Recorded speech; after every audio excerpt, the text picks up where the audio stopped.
비트코인의 연이은 저점 이탈, 4년 주기로 인한 하락 등 불안감을 증폭시키는 상황이 이어지고 있는데요. 하지만 여러분, 시장에 참여하는 모두가 불안을 느끼고 엄청난 하락의 두려움이 생겼을 때 비로소 비트코인은 대상승을 시작했습니다.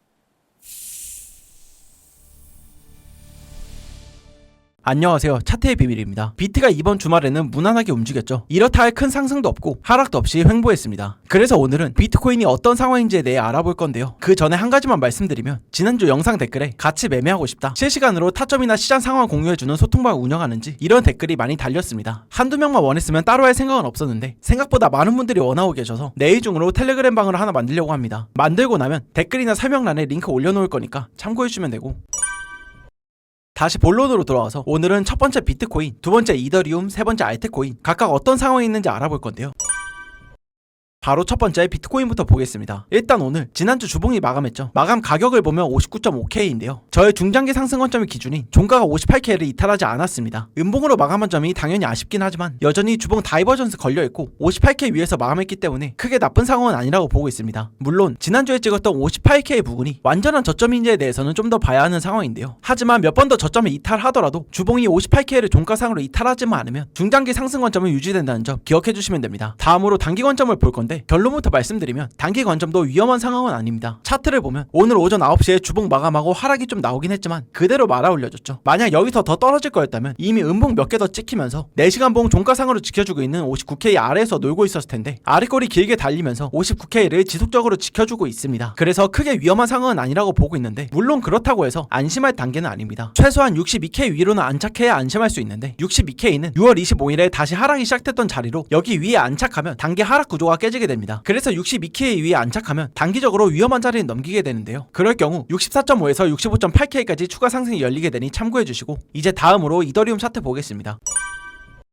비트코인과 가장 큰 차이점은 6월 초에 나왔던 저점을 이탈하지 않았다는 건데요. 이런 점을 봤을 때 지금은 이더리움이 비트코인보다 힘이 더 세다고 해석할 수 있습니다. 그러면 앞으로도 이런 현상이 이어질 거냐를 봤을 때 저는 그렇다고 생각합니다. 이더리움이 비트코인보다 더 크게 올라갈 수 있다는 말인데, 제가 이렇게 생각하는 이유는 이 차트 때문입니다. 이더리움을 비트코인으로 나눈 차트인데 이 차트가 올라가면 이더리움이 강세고 떨어지면 이더리움이 약세라고 보시면 됩니다. 그런데 지금 일봉에서 다이버전스가 떠있고 이 하락이 멈춘 자리를 보면 이전 매물대가 쌓여있는 자리죠. 중요한 지지 구간에서 상승 신호가 나왔다는 뜻으로 이 차트가 앞으로 올라갈 가능성이 높다고 해석할 수 있습니다. 그렇다면 이더리움이 강세이기 때문에 이더리움이 비트코인보다 더 많이 올라갈 수 있다고 생각하는 건데요. 그렇다면 이더리움의 전망은 어떤가 알아보겠습니다. 일단 비트코인과 이더리움은 비슷하게 움직이죠. 비트코인이 올라가면 이더리움도 올라가고 비트코인이 떨어지면 이더리움도 떨어지는데요. 앞서 비트코인 중장기 상승 관점이 유지라고 말씀드렸습니다. 그렇기 때문에 비트코인과 마찬가지로 이더리움 또한 중장기 상승 관점은 유지인데요. 이더리움 같은 경우에는 주봉 종가상으로 1480에서 1500불 이 자리를 이탈하지 않아야 합니다. 지금 보면 1500불을 계속 지켜주고 있죠. 6월 초에도 그렇고 최근에도 그렇고 1500불 아래로 내려간 적이 없습니다. 그만큼 중요한 자리라는 뜻으로 이런 자리를 주봉 종가상으로 이탈하게 된다면 상승 관점이 깨질 수 있다, 이렇게 해석할 수 있는데 아직까지 그런 움직임이 나오지 않고 있습니다. 그래서 이더리움도 중장기 상승 관점이 유지되는 상황이라고 보시면 되고, 그럼 단기적으로 봤을 때는 어떤 점이 중요하냐면 일단 1700불 여기를 넘겨줘야 됩니다. 비트코인과 마찬가지로 단기 하락 구조가 깨지는 자리인데 1700불 넘기면 이후에 1700 후반과 1800까지 열리게 됩니다. 이런데도 안착하면 다음에는 1900불, 2000불 이런 자리까지 올라갈 수 있는데, 이런 데는 지금 당장 얘기하기에는 조금 이른 감이 있어서 추후에 흐름 보면서 영상 올려드릴 거니까 구독 미리 눌러두시고 확인하시면 됩니다. 이제 다음으로 알트코인 볼게요.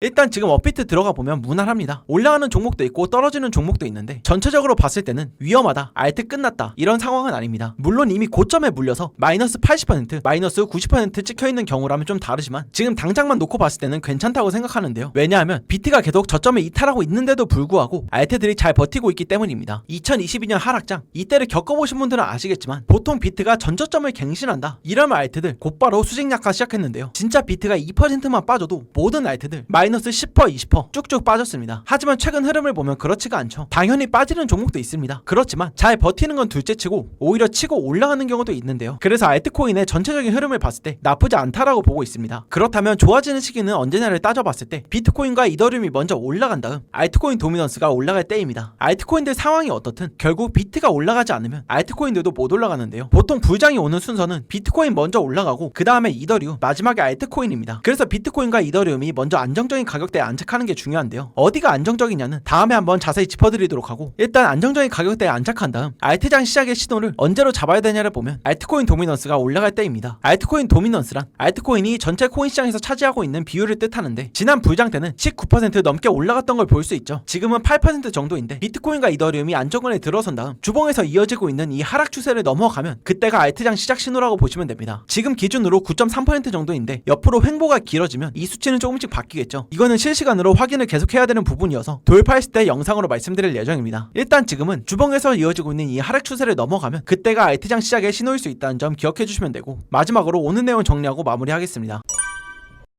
첫 번째, 비트코인 주봉 마감이 58K를 이탈하지 않았기 때문에 중장기 상승 관점은 유지이고 62K를 넘어가면 단기적으로 위험한 자리는 벗어났다고 볼 수 있다. 두 번째, 이더리움 비트코인과 마찬가지로 중장기 상승 관점은 동일하다. 주봉 마감이 1480에서 1500불을 이탈하지 않으면 중장기 상승 관점은 유지되고 단기적으로는 1700불 위에 올라가야 위험한 자리에서 벗어났다고 볼 수 있다. 마지막 세 번째, 알트코인 전체적인 상황은 나쁘지 않다. 좋아지는 시기는 비트코인과 이더리움이 먼저 안정권에 들어선 다음 알트코인 도미넌스가 주봉 하락 추세를 돌파할 때이다. 이렇게인데요. 오늘은 비트코인, 이더리움, 알트코인 이 세 가지를 함께 봤습니다. 각각 현재 상황에서 중요하게 봐야 하는 것들만 말씀드렸으니까 꼭 기억해 주시면 되고, 오늘 영상도 끝까지 봐주신 분들 모두 감사드립니다. 저는 다음에도 좋은 영상과 함께 돌아오겠습니다. 감사합니다.